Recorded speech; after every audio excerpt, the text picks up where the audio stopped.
Olá pessoal, sejam bem-vindos de volta à terceira parte da série de como escrever o seu projeto científico. Então ficou faltando agora metodologia, resultados esperados e cronograma. Então se liga só, fica até o final do vídeo, roda a vinheta.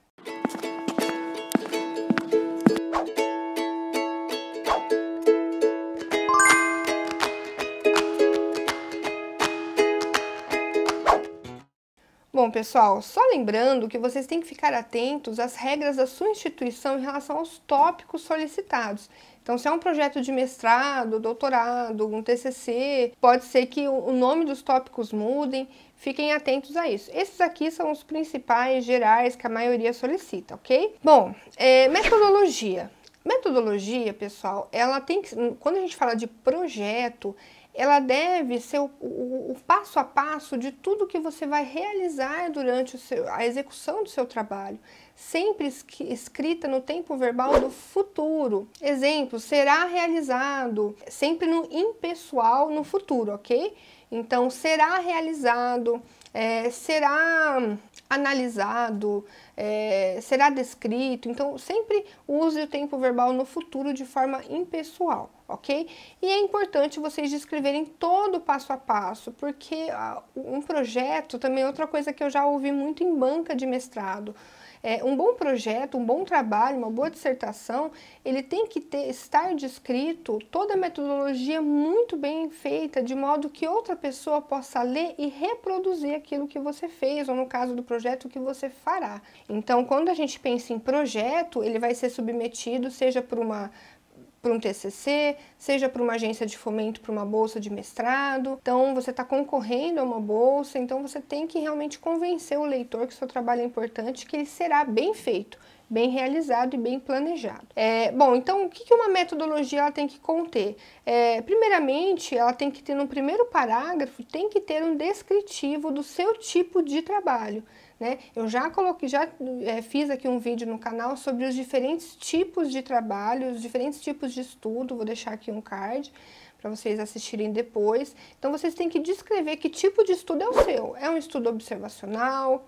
Ele é longitudinal ou transversal? Prospectivo ou retrospectivo? Quantitativo, qualitativo? Tudo isso tem que estar na primeira linha, na primeira parte da metodologia.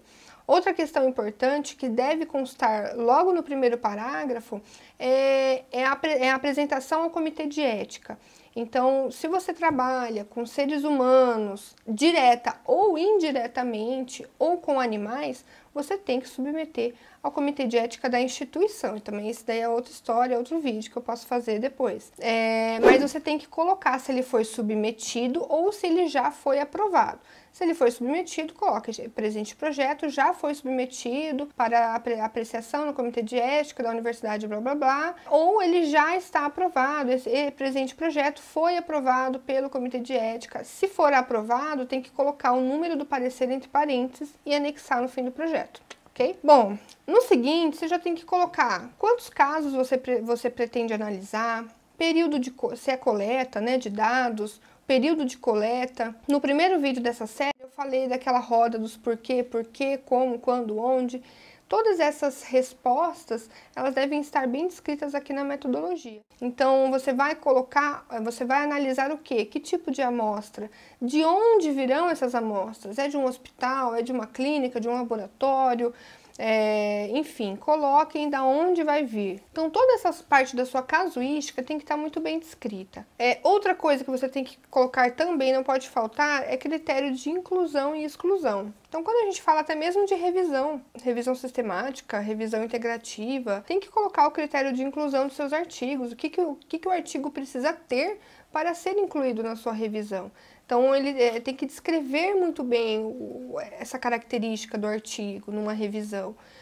No caso de um estudo de campo, você vai trabalhar com paciente, direto, indiretamente, com animais, descreve todos os tipos de animais, tem que ter uma condição clínica específica, os pacientes, idade, gênero, você tem que discriminar o que vai entrar e o que não vai no seu estudo, ok? Técnicas. Você vai realizar alguma técnica? Por exemplo, no meu mestrado eu realizei diversas técnicas. Então, técnica de ELISA, a técnica de separação de soro, técnica de ELISA, técnica de extração de DNA genômico, técnica de carga viral, análise estatística, tudo isso eu descrevi o passo a passo de como eu iria realizar na minha metodologia. Então, quando vocês forem fazer um trabalho prático, vocês têm que descrever a técnica que você vai fazer, que você pretende fazer, até mesmo o nome de reagente, tudo isso tem que estar. E por fim, você finaliza, o último parágrafo sempre tem que conter como seus dados serão analisados, análise de resultados, como será realizada a análise estatística do seu trabalho. Depois nós temos os resultados esperados.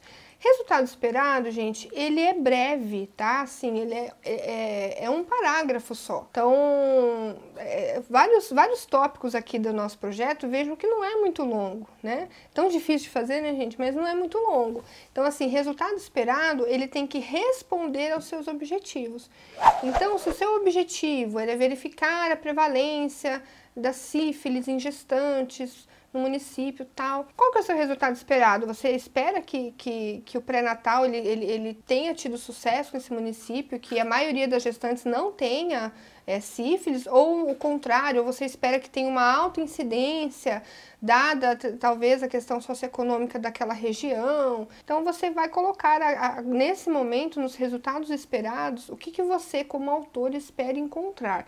Claro que respaldado pela literatura, por aquilo que você já leu, né, pesquisou, aquilo que você já escreveu na introdução, o que você espera encontrar. Então assim, é um parágrafo respondendo aos seus objetivos.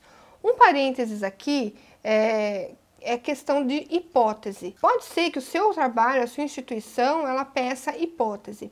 Se não tiver resultado esperado, mas tiver somente o tópico hipótese, pode ser que nesse caso a hipótese ela meio que tenha o mesmo papel do resultado esperado, tá? Que eu acabei de explicar.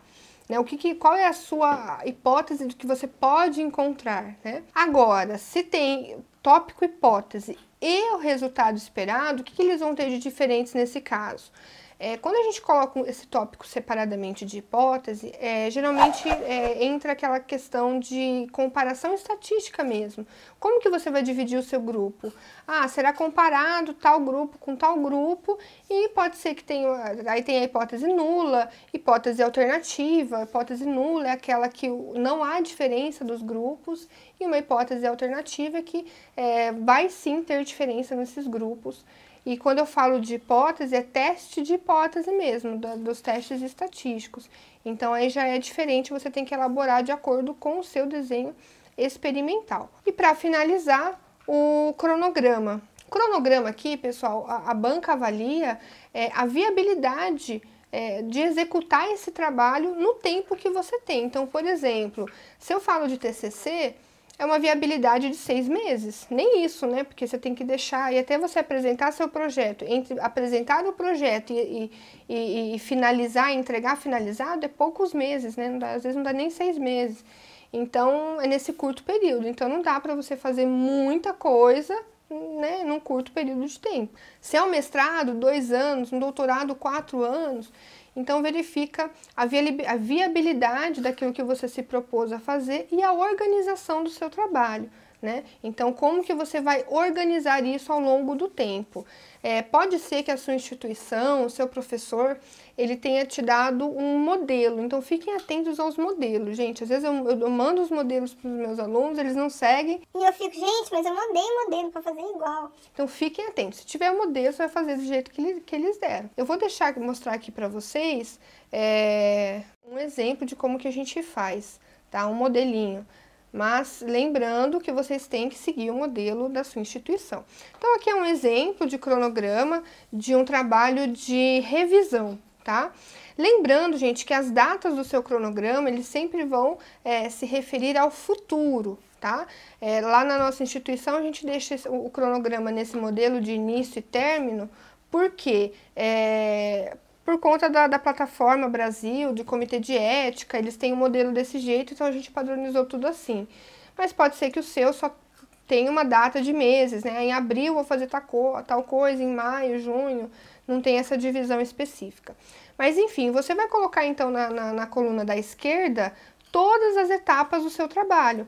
E na coluna da direita, a data prevista para que isso ocorra, ou o mês previsto para que isso ocorra, tá bom? Então, sempre pensando futuramente no tempo de execução do seu trabalho. Ok, pessoal? Aí entra as referências, é claro, né? Mas aí as referências, eu tenho 2 vídeos aqui de ABNT e Vancouver, só para explicar para vocês como formatar o seu trabalho acadêmico. Ok, pessoal? Então, eu desejo para vocês sucesso, sorte com o projeto de vocês. Depois me contem aqui nos comentários se essa série de vídeo foi útil para vocês. Se não se inscreveu, inscreva e curta o vídeo. Ajudem a divulgar o canal para que eu sempre possa trazer material de qualidade e que realmente ajude vocês. Ok? Nos vemos no próximo vídeo.